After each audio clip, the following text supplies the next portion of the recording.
In the previous video, we derived an expression for the volumetric flow rate of a fluid through an arbitrary surface. In this video, we're going to apply that expression to some real-world geometries to show how we can solve for the volumetric flow rate.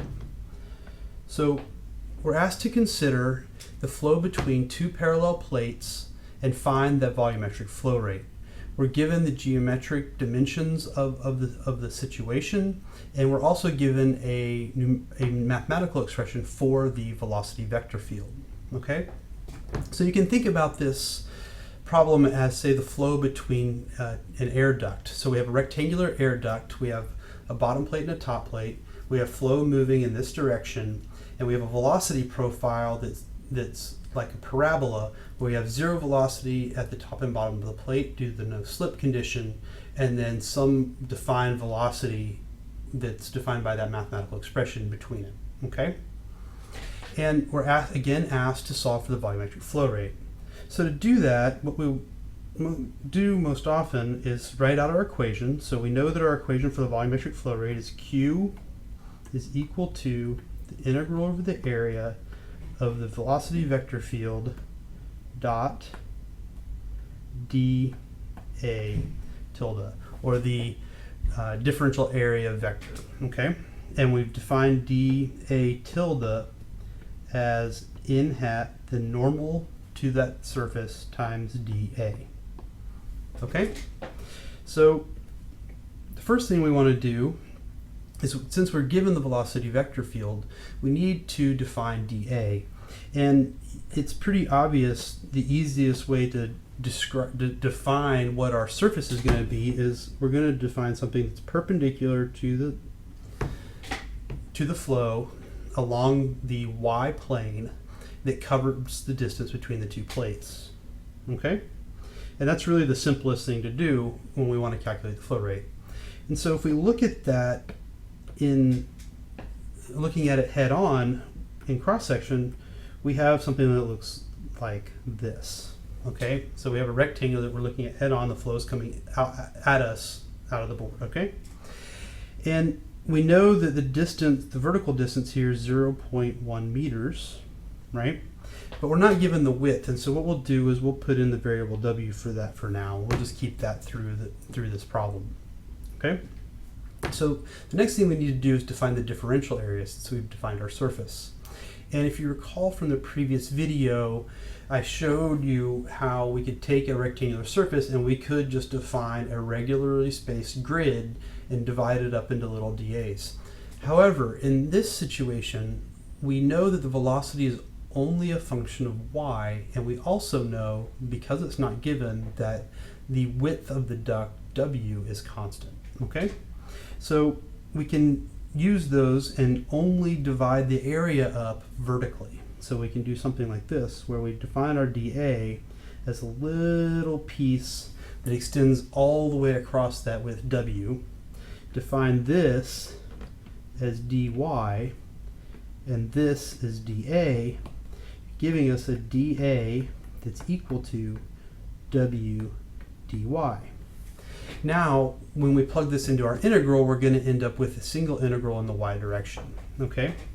We multiply that by our n hat, so we know that n hat is equal to I hat because of the way we aligned it. Again, above we have n hat's going to be something like this, right? And so our dA tilde, our area, differential area vector, is going to equal w dy. Okay, so now we have the two components we need to solve for our problem. We have V, that's given, and we've developed an expression for the dA. So at this point we can plug it in and just work out the integral. Okay, so let's do that. So we're going to first write everything out. So we're going to say Q is equal to the integral from 0 to 0.1 meters times our velocity vector 100 y times 0.1 minus y I hat times our differential area vector dot W dy I hat. Okay? And recall from vector calculus, I hat dot I hat is equal to 1. Okay? So that becomes a straight multiplication problem. So let's look at that. Let's write it out again. I'm going to write it out again, but what I'm going to do is go ahead and multiply through the parentheses expression 0.1 minus y by y, separate the integrals, and pull out constants so that it's a little easier. So what we're going to do is say q now is equal to 100w times 0.1 times the integral from 0 to 0.1 meters of y dy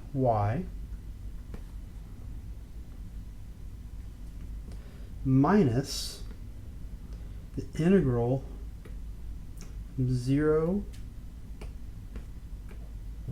to 0.1 meters of y squared dy. All right, so that gives us an expression for the flow rate.